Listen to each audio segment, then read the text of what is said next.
Welcome dear students. आज हम 12th class CBSE political science के अध्याय 7 वैश्वीकरण के क्वेश्चन आंसर का पार्ट 1 आपके साथ डिस्कस करने जा रहे हैं। आशा है आप पूरे ध्यान से इसे देखेंगे, समझेंगे और प्रश्नों की प्रकृति को और उसका किस तरह से जवाब दिया गया है उसे समझने का प्रयास करेंगे। जब आपको ये क्वेश्चन आंसर सेशन पसंद आता है तो आप इसे सब्सक्राइब कीजिए और लाइक भी करिए।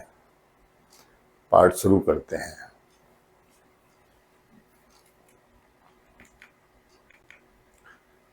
वैश्वीकरण किसे कहते हैं? ये पाठ का नाम भी वैश्वीकरण है, तो ये वैश्वीकरण किसे कहते हैं? वैश्वीकरण वह प्रवाह है जिससे विश्व के एक हिस्से के विचारों का दूसरे हिस्से में पहुंचना। विचारों का, पहली बात, वैश्वीकरण वह प्रवाह है जिससे विश्व के एक हिस्से के विचारों का दूसरे हिस्से में पहुंचना। तो ये जो है, देखिए, वैश्वीकरण वह प्रवाह है। क्या है? प्रवाह, जिससे विश्व के एक हिस्से के विचारों का तो पहला पॉइंट है विचारों का दूसरे हिस्से में पहुंचना। पूंजी का एक से ज्यादा जगह पर जाना, वस्तुओं का कई देशों में पहुंचना अर्थात उनका व्यापार, तथा बेहतर आजीविका की तलाश में दुनिया के विभिन्न हिस्सों में लोगों की आवाजाही।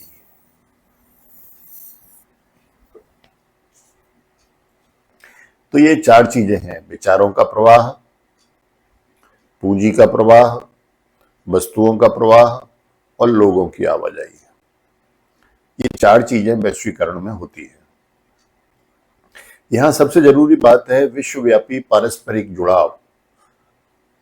आपस में सभी देशों के लोगों में आपस में जुड़ाव होता है, जो ऐसे प्रभावों की निरंतरता से पैदा हुआ है और कायम भी है।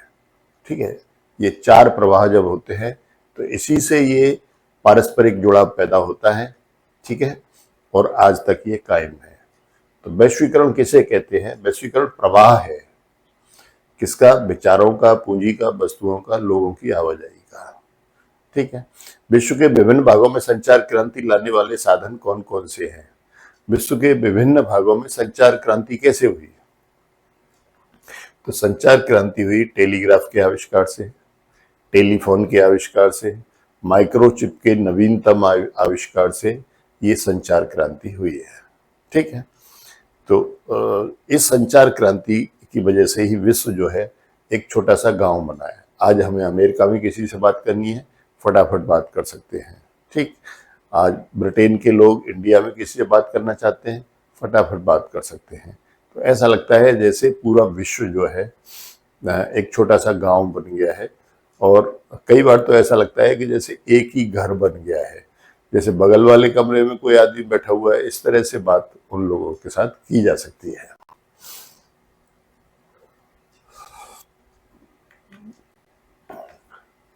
विश्व के विभिन्न भागों में किन कारणों से प्रौद्योगिकी के क्षेत्र में तरक्की संभव हो पाई है? विश्व के विभिन्न भागों में किन कारणों से प्रौद्योगिकी के क्षेत्र में तरक्की संभव हो पाई है? विचार, पूंजी, वस्तु और लोगों की विश्व के विभिन्न भागों में आवाजाही से प्रौद्योगिकी के क्षेत्र में तरक्की संभव हो पाई है। वही चार बातें हैं। वैश्वीकरण को बहुआयामी क्यों कहा जाता है? वैश्वीकरण के आर्थिक, राजनीतिक और सांस्कृतिक अवधारणाएं हैं, इसलिए इसे बहुआयामी कहा जाता है। वैश्वीकरण की तीन तरह की अवधारणाएं हैं। वैश्वीकरण की आर्थिक अवधारणा है, वैश्वीकरण की राजनीतिक अवधारणा है और वैश्वीकरण की सांस्कृतिक अवधारणा है। बहुराष्ट्रीय निगम क्या होते हैं? बहुराष्ट्रीय, बहु मीन्स बहुत से, राष्ट्रीय मीन्स राष्ट्र। बहुत से राष्ट्रों में काम करने वाला निगम बहुराष्ट्रीय निगम कहलाता है।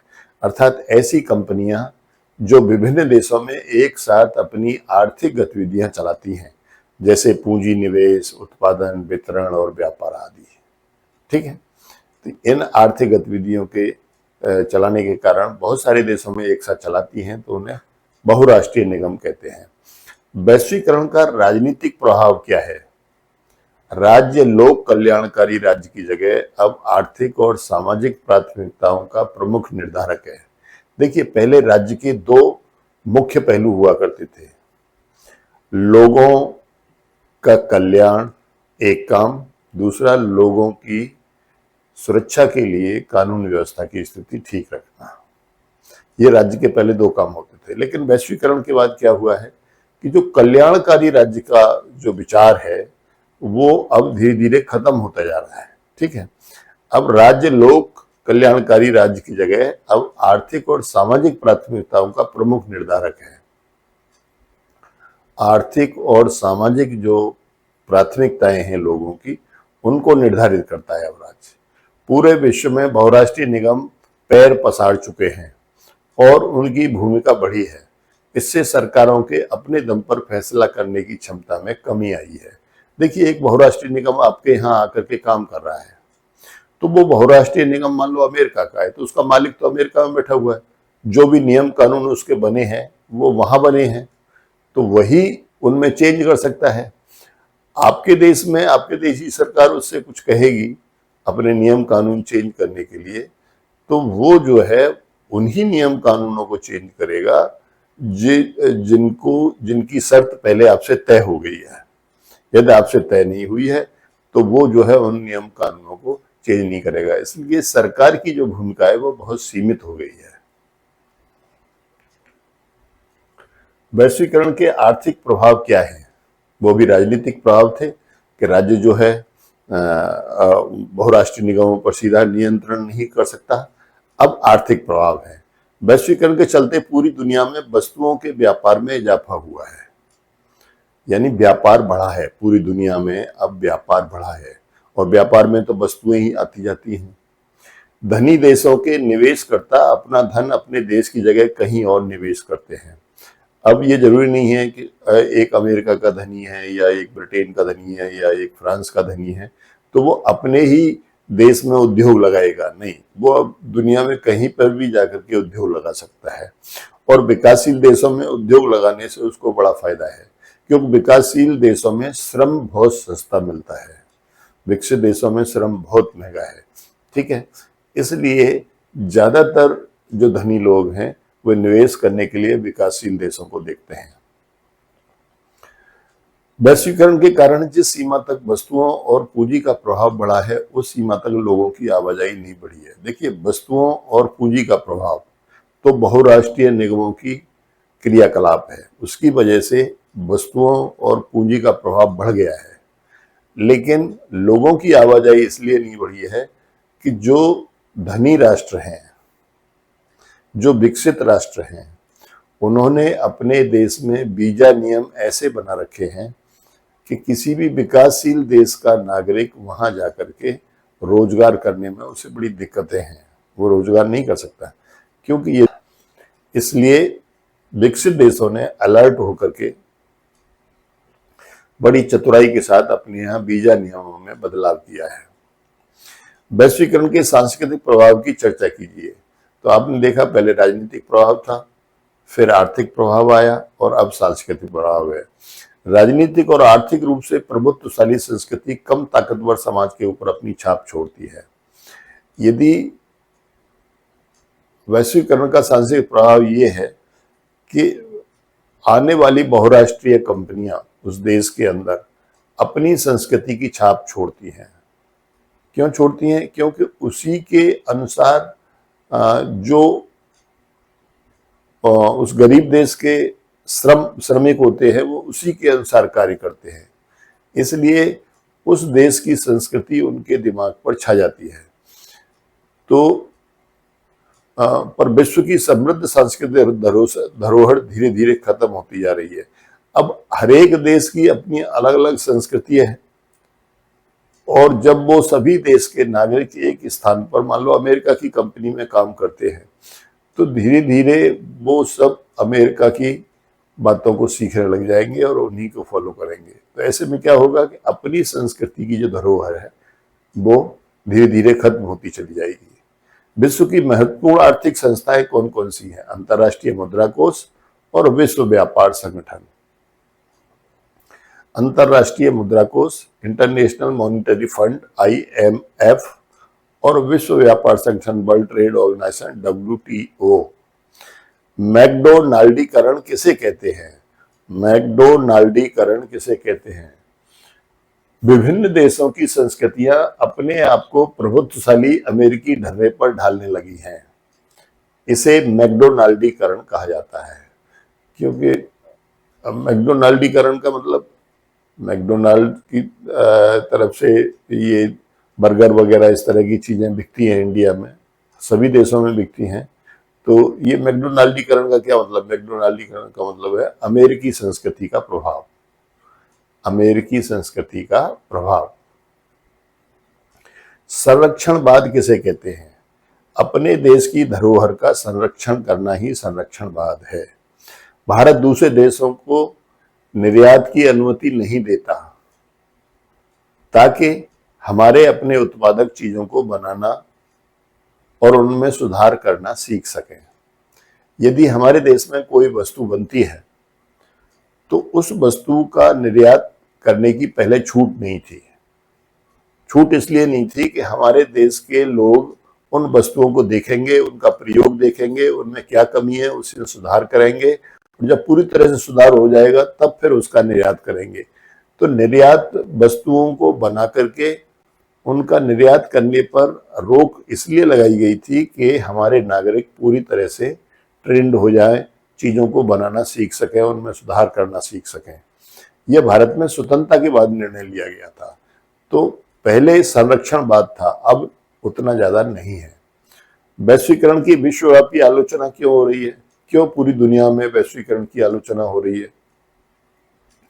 क्योंकि ऐसा देखा जा रहा है कि धनी लोग और अधिक धनी तथा निर्धन लोग और ज्यादा निर्धन होते चले जा रहे हैं।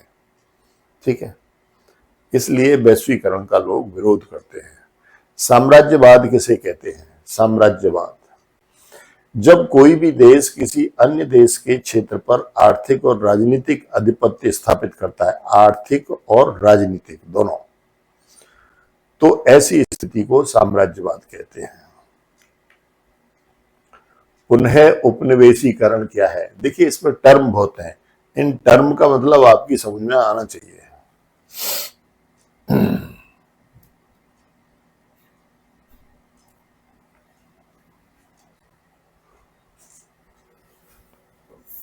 पुनः उपनिवेशीकरण, उपनिवेशीकरण क्या है?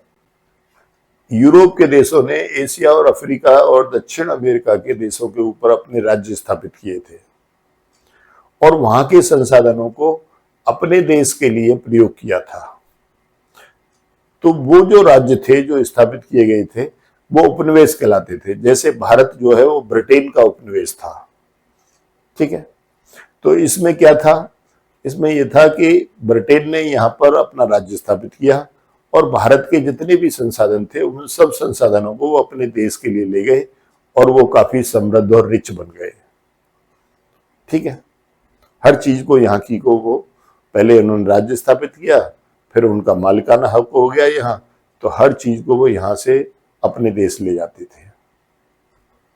अब ये पुनः उपनिवेशीकरण का क्या मतलब है? पुनः उपनिवेशीकरण का मतलब है जो वैश्वीकरण है उसमें भी जो बहुराष्ट्रीय कंपनियां हैं वो ज्यादातर विकसित देशों की हैं, उन्हीं देशों की है जो पहले उपनिवेश स्थापित करते थे। तो पुनः ऐसा लगता है कि उन कंपनियों के द्वारा वो आज भी उन विकासशील देशों का पुनः उपनिवेशीकरण कर रहे हैं। विभिन्न देश जैसे ब्रिटेन, डच, पुर्तगाल और फ्रांस ने एशिया, अफ्रीका तथा लैटिन अमेरिका को वर्षों तक उपनिवेश बनाए रखा था और इनके संसाधनों का उपयोग किया। लंबे संघर्ष के बाद इन देशों ने स्वतंत्रता प्राप्त की। ऐसा लगता है कि वैश्वीकरण की आड़ में बहुराष्ट्रीय कंपनियों के माध्यम से यह पुनः उपनिवेशीकरण करना चाहते हैं। ठीक है, अर्थात ये फिर उन देशों का शोषण करना चाहते हैं। वैश्वीकरण की 3 प्रमुख गतिविधियां क्या हैं? वैश्वीकरण की 3 प्रमुख गतिविधियां: विश्व के देशों का सामाजिक, आर्थिक और राजनीतिक मेल करना आपस में।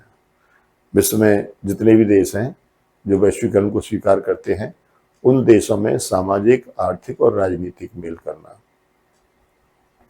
दूसरा, व्यक्ति, वस्तु, विचार, पूंजी का एक देश से दूसरे देश में मुक्त प्रवाह होना।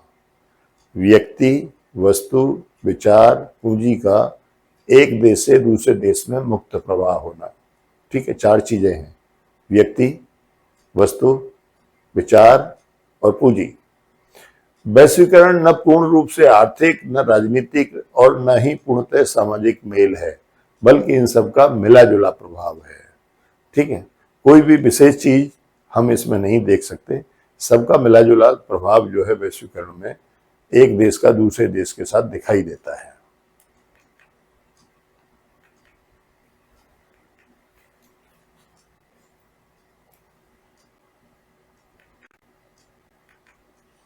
वैश्वीकरण के प्रमुख प्रभाव क्या है, उदाहरण देकर समझाइए। विभिन्न विदेशी वस्तुओं की अपने देश में उपलब्धता। ठीक है, विदेशी वस्तुओं की अपने देश में उपलब्धता। युवाओं को कैरियर के विभिन्न नए अवसरों का मिलना। युवाओं को रोजगार मिलेगा यदि विदेशी कंपनियां यहां आके लगेंगी तो। किसी भी देश के नागरिक का अमेरिकी कैलेंडर एवं समयानुसार सेवा प्रदान करना।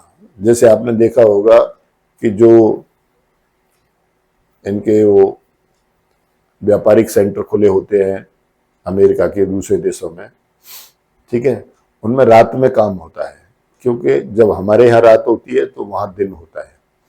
ठीक है, तो उनके समय के अनुसार हम सेवा देते हैं। फसलों के खराब हो जाने से कुछ किसानों द्वारा आत्महत्या कर लेना। अब यदि फसल खराब हो गया, आपने विदेशों से बीज लिया है,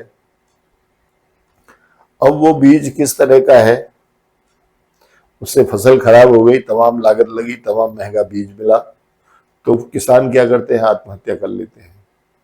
अनेक खुदरा व्यापारियों को डर है कि खुदरा क्षेत्र में, यानी जो रिटेल शॉप है, जो छोटी छोटी शॉप गली कूचे सब जगह खुली रहती हैं, उन व्यापारियों को डर है कि खुदरा क्षेत्र में प्रत्यक्ष विदेशी निवेश लागू होने से बड़ी कंपनियां आएंगी और उनका रोजगार छिन जाएगा।